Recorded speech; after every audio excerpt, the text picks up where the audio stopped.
Hello there, all you beautiful people of YouTube and Facebook, and welcome. It's Psychic Cynthia here, Spiritual Psychic Cynthia Killian, and welcome to your cosmic forecast for September 4th, 2020. And actually, this cosmic forecast is a special edition, so we'll be covering Mars retrograde, which just happens to be happening, or I should say beginning, during our week ahead. So yes, this is your forecast for the week ahead, and that would be the week of Monday, September 7th.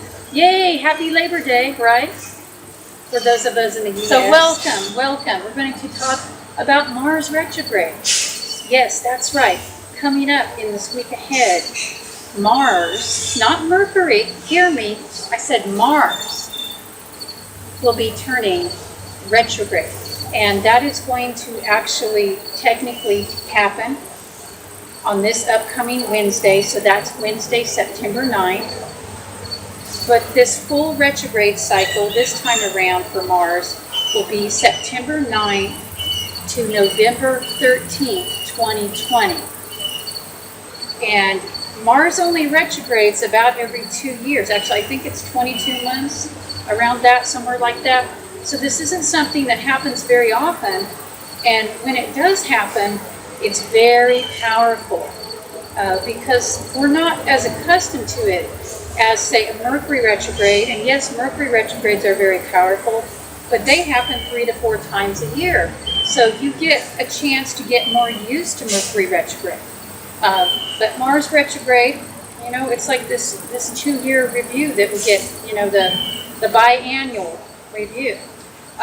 So what I'm about to tell you in this video, it is applicable to this forecast for this week. It's applicable for the next 2 months. And frankly, it's applicable to any future or past Mars retrograde. So listen up. Let's begin. Now, to understand Mars retrograde and what this is going to mean, you need to understand a little bit about what Mars is astrologically. So this is the planetary ruler of Aries, and also it is the co-ruler of Scorpio. And Aries is the first sign. It is a very bold, risk-taking, courageous initiator. It gets things started. It is the, sort of one of the executives of the zodiac. It's also, think about the ram, the symbol for Aries, and how that ram has so much energy and vitality and can just push its way through. So that gives you a little bit of a connection with the vibration of Mars, and how this is the part of our universe and of yourself. It's the part within you that stimulates your courage, your get up and go. It's your motivation or lack thereof, your ability to take action, your willingness to take action, to take a leap, to take a risk. This is the inner warrior. This is the inner conqueror.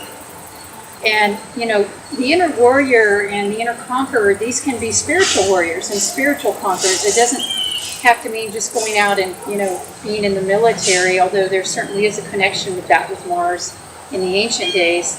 But to put it in more modern times, especially for those of us who are not in the military, and shout out to those of you who are, but for those of us who aren't, and whether you are or aren't, even if you are, this is the energy that gets things done, that gets things moving.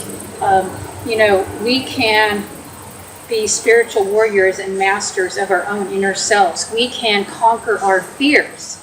This is what Mars and its sign of Aries represents. In ourselves, in the cosmos, in the universe, all around us. Now, Mars does have co-rulership with Scorpio, and we forget about this sometimes. I mean, it's only been in, the last, I don't even know, so I don't know if that's 100 years, I'd have to look back. It's not been very long since we have said that Pluto is the main ruler of Scorpio. Up until then, I mean, for thousands of years, Mars was considered the main ruler of Scorpio. So, and it's still considered a co-ruler. So Scorpio, some of you may know this, especially if you have Scorpio strong, or you have people in your life who are Scorpio strong. I mean, Scorpio is a very deep and dark and mysterious. And by dark, I mean hidden. I mean powerful. I mean of the realms that are underneath the surface, okay? So the Scorpio people and who have that energy strong, they have their own superpowers in a way, because they can keep their own confidence and they watch and they can be secretive, but they also are very observant, usually. There is definitely a kind of deep, dark, beautiful, maybe somewhat brooding intensity to Scorpio. So this too is part of the cycle and the energies of Mars. And if you think about the time of the year when we have Aries versus the time of the year when we have Scorpio, which by the way, we're much closer to the time of the year Scorpio right now. We're not quite there, but we're getting there. We're getting very close. I don't know if we're about, well, by the time you'll watch this video, I mean, we won't be, we'll be less than 2 months away from the time of Scorpio. So it's coming. But Aries is the start of spring in the Western Hemisphere. It's actually, when the sun enters Aries, we have the spring equinox. Whereas Scorpio, this is occurring in mid-October to mid-November. This is a season of decay, of death. And, this is, Scorpio is the sign that overlaps with many celebrations of the dead worldwide, especially All Hallows Eve, All Saints Eve, Halloween, Day of the Dead, and so on. So we have birth and we have death inherent in the Mars energy. And I think that's something to understand as we're going into this retrograde, that I feel, at least intuitively, that the retrograde cycle gives us pause to consider, to reflect upon the cleansing principles of death. When Mars is direct, it is more of a life-affirming, a creative energy, a go after it, get it done.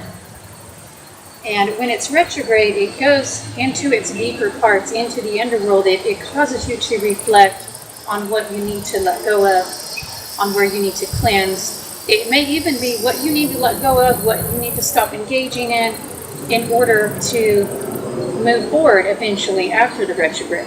So these are some deeper thoughts to think about with this cycle. And again, this is a 2-month-long cycle. And just to be clear, it's happening in the degrees of 28 degrees Aries. That's where it will be on September 9th, this time when it retrogrades. And then it will move backwards, quote unquote, through that sign of Aries. And I believe it will move all the way to 15 degrees Aries. By the time that retrograde is over on November 13th, which is Friday 13th, by the way, I find that interesting. Totally different subject, but these patterns are always interesting. The universe is symbolic. So we have that movement through, again, that's 28 degrees Aries to 15 degrees Aries. And if you're a little bit savvy with astrology, just even a little bit, you can look at your chart and see where these degrees are and see where this Mars retrograde is happening in your own chart. And you'll be able to see maybe where some specific areas of life where this might be more operative. And that's a good way to do that. Now, you could also get a private reading, with a competent astrologer, and that would be a good way to go too if this subject really interests you. And I do think it's a very powerful transit. I see that it can hold much fruit for awakening, for moving forward. Ironically, even though it's a retrograde, this Mars retrograde can really help determine, where we're going to be in 2 years from now, where you're going to be, your response to the retrograde, and how wisely you utilize these energies or do not. It's very important. So let's talk about, before we go any further, let's talk about the signs that are most likely to be more affected by this. First off, I just want to say everyone and anyone will be affected by this. There is no one exempt.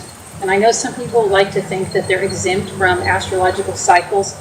I mean, even some of the most awakened and even almost nearly ascended yogis would talk about how even they will feel the astrological, energy sometimes. So I wouldn't waste your time trying to pretend you're exempt. I would instead be wise and, move with discernment and, learn a little bit about this so that you can, not be so weighed down by learning about it. That will help. Knowledge is empowering, is what I'm saying here. Denial, not so much. Okay, so obviously, obvious to me, I should say, since this planet is the ruler of both Aries and Scorpio, those of you who are Aries or Scorpios, actually, if you just have Aries or Scorpio strong anywhere in your chart, sun, moon, rising, or a stellium of planets, then you are going to be more likely to feel these energies, this particular energy, Mars retrograde, much more strongly. So please pay attention if that is you. And again, that's Aries or Scorpio, sun, moon, or rising, or even a lot of planets congregated there in one of those signs, or both. Now, I'm a big believer that exalted planetary rulers also have meaning, and if you don't know what I mean by exalted planetary rulers, well, that could be a video for another time. You don't have to know. You can Google it if you want to know more, but just know this, for the purpose of today's video, that Mars is said to be the exalted ruler of the sign of Capricorn. That's the exalted ruler, not the regular ruler. The regular ruler of the sign of Capricorn is, you know what that is? I'll give you a beat to think for you astro nerds out there. It's Saturn. So we're not talking about the regular ruler, we're talking about the exalted ruler. So Mars is an exalted ruler of Capricorn, and I do find in my practice, and also for my own self, I am a Capricorn. I have found, Capricorn sun, I should say, I have found that I am affected by the transits of Mars, for better or for worse. So those three signs in particular may feel a little bit of but frankly, I mean, it just depends on your birth chart, because, say, if you have planets in, 28 to 15 degrees, Aries, Capricorn, Cancer, Libra, I mean, you're definitely going to be feeling this, because it will be making, the Mars retrograde as it goes through will be making either a conjunction, square, or opposition to your other planets that are in those, in those degrees, but in the other signs. So, that's something that's more individualized. And listen, I can't look at all your charts in these comments here. I mean, that's what I have private sessions for, and I really think some things need to be done just one-on-one, and that way you can go deeper in looking at the chart. But, you can investigate on your own. As you know, if you've watched my other videos, I encourage viewers to investigate on their own, to go over to astro.com and get your chart, or any of the other free sites, or if you have software, and start working with it.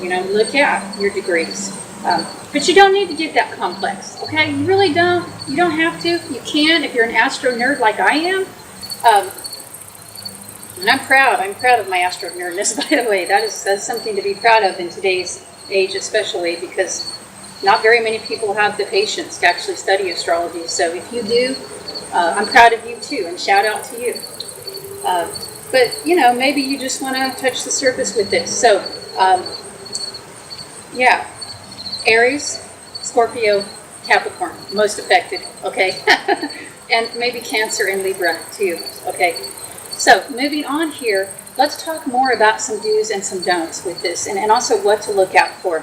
And especially, I want to talk first about the first couple of weeks of the retrograde, even the week before.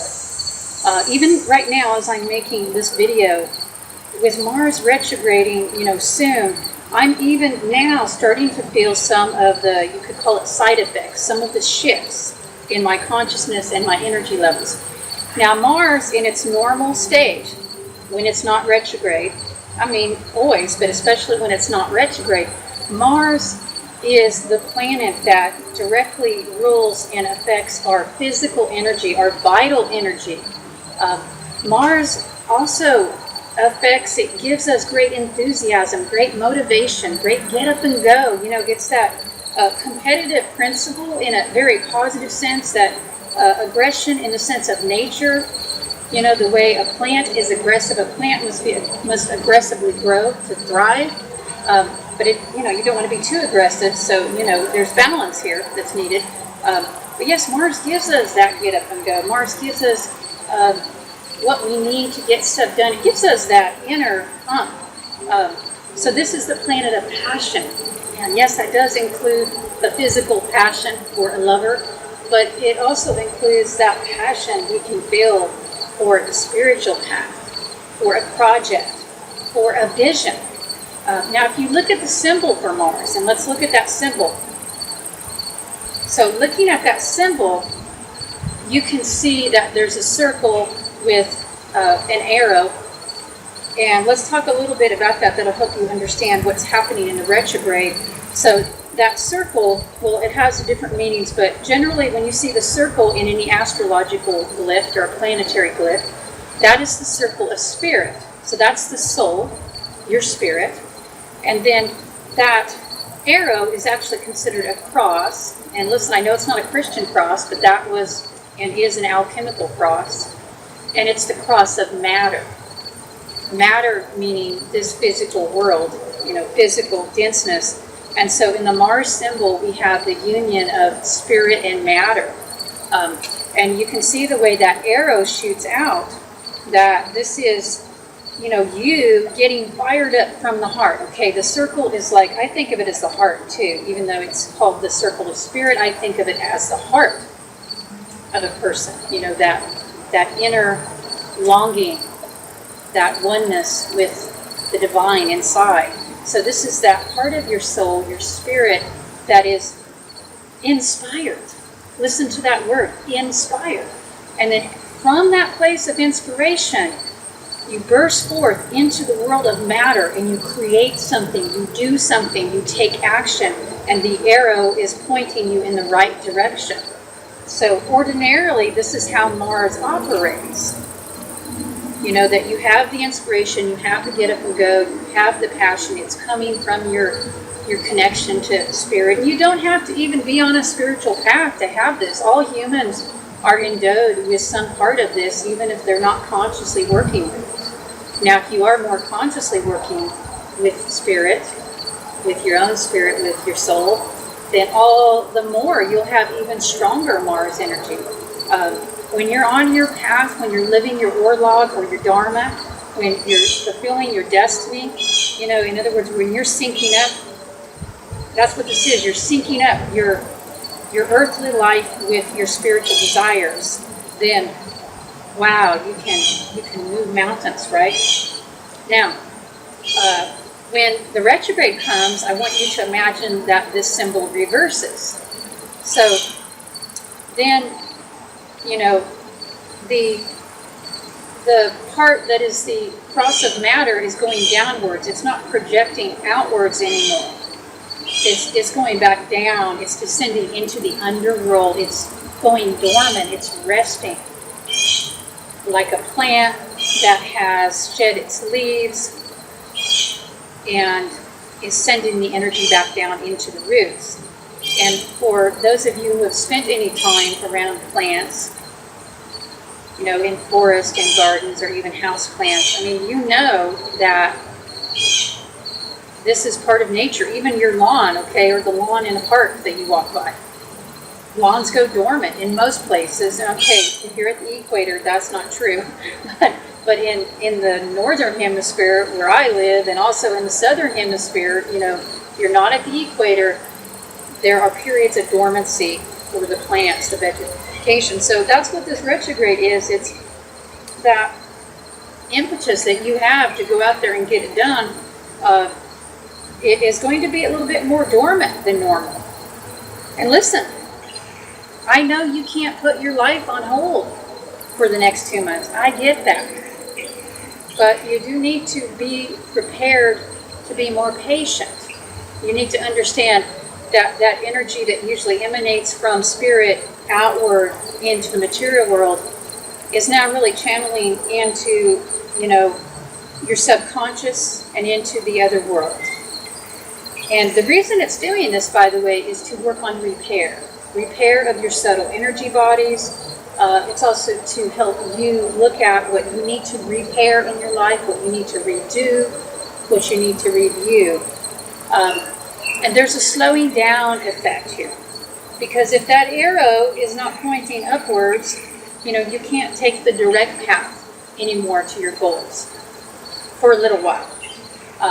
So there can be more obstacles. And in the next couple of weeks ahead, if you're watching this and you're at the beginning of the retrograde, you may find that that motivation to get there is just not there, okay? You may find that it's harder. It doesn't mean you have to put your life on hold, but you're going to need to be more discerning and be wiser in your choices. You're going to have to prioritize. Just like I'm doing with this video. Instead of trying to do a video about every transit in the week ahead, I'm focusing in on this one because I know this is what I have time and energy to do. And it's also my main priority for you. And I think that's part of it too, that when, the Mars energy flips and that arrow is pointing downwards, so to speak. And by the way, we don't actually reverse the flip during the retrograde. It's just a picture I'm painting for you. When those energies are flowing downward and you're going into the underworld, so to speak, it's also really going into the depths of the soul. So it helps you to see more clearly what is it you really want. Now, you may not figure it all out during the retrograde, okay? So that's something to keep in mind, that you may need some time to slow down and to clarify. That's also part of this process. Learn to embrace patience as a path of wisdom. What is patience really? Patience is learning to wait cheerfully with a good attitude. It's learning to busy yourself doing what you can do. And if there was one piece of advice I would give you during this Mercury retrograde, just one, I'm giving you many, okay? But if I could only give you one, I would say, don't let yourself get frustrated by what you can't do, by what you're not going to be able to accomplish, because it's true. For many of us, we're not going to have the same energy levels, especially for the first couple of weeks. So we may, not be getting stuff done as much as we would like. But you get done what you can get done. You focus on what you can do and still use your Mars energy, still use your get up and go, work with it, let it work with you, let it dance with you. But conserve your energy, be patient and conserve your energy. Be wise about the use of your energy. Now, one other thing I want to say before I sign off, and listen, there's so much more I wanted to say about this. I wanted to talk about the runes to go with this and the hexagrams, but that's going to have to be a different video for a different time. But I want to remind you to be sensitive in your relationships with others and to not burn your bridges. Even though Mars is turning retrograde, there is a tendency for these planetary vibrations that when they turn retrograde right around the time for a couple of weeks, not just like on the day, but a couple of weeks, there is a tendency for the energies to actually flare up some. And with Mars, what that looks like is you could be feeling very, very impatient. You could be feeling very restless. You could find that it's almost too much Mars. Okay, it's like you get pushy and you try to, dang, that bug, boy, I love nature, but I don't always love bugs. But I do understand they play an important role in the ecosystem, so bless you. But as I was saying, you may be feeling a little bit too restless, agitated, frustrated, like, got to get something done right away. Be careful about that. Be careful about those feelings, and I'm not saying to deny them. Okay, I want you to embrace your feelings, look at them, but learn to sit with them before acting, because the The drawback is, okay, and the danger is that if you act on those extreme feelings of restlessness without thinking it through, if you just jump on the next opportunity for change, you burn your bridges, you throw out your old life because you're not happy with it, but you're really just jumping into something worse. I mean, that's not progress. You get that, right? So I'm all for change. And by the way, I got Aries strong on my chart, and I got Mars very well aspected. So, I mean, that's why I like to work out and dance. So I get it. I get the action part. I do. You don't have to put your life on hold, but you do need to use wisdom. And please don't burn your bridges. Don't just go throwing away a relationship, a job, something that is actually good and has served you well. Don't just go throwing that away in the next couple of weeks because you're bored with it or restless, okay? Take a few beats to set with your boredom or restlessness, and before you take any major action that could be irrevocable, okay? Think about it. And I really wouldn't do it. I mean, even, okay, if you need to leave a job, if you need to leave a relationship and you've been thinking about it for a long time, that's one thing. But even if you're going to do that, please, for your own long-term health, abundance, and sanity, please do that as gracefully, as elegantly as possible. Do it with class. Practice forgiveness. Tie up loose ends. Do not leave a trail of unresolved karma, because especially, leaving prematurely during a Mars retrograde could lead to later conflict later. I mean, it could really lead to something that will come back and bite you in the you-know-what, okay? Because you might need those relationships or connections later. There might be something from that you're going to need to draw upon later. And if you burn those bridges, I've seen people do it during Mars retrograde. I've seen them blow up and spew out all kinds of anger, and then those bridges are burnt for them forever. One moment in time can change everything forever. So keep that in mind. And, it's okay to express anger, but do it intelligently. And sometimes, maybe we just resolve it within ourselves, because, I don't know, a lot of people that really piss you off, frankly, you are not going to be able to get them to see your point of view anyway by talking about it. In the West, we just talk about things. There's other ways of dealing with it. I mean, try meditating on it. Talk about it, yes, if it's, a situation where you can have a heart-to-heart connection with somebody and you know that they're reasonable. But here's a helpful hint. If they haven't been reasonable at all up until this point, they sure the hell ain't going to start doing it during Mars retrograde, right? Okay. On that note, this can be a time of great refreshment for you if you will take time to replenish yourself, to maybe resurrect some old projects that you had been working on, or even current projects. You can dig into those. Do make sure you get enough rest.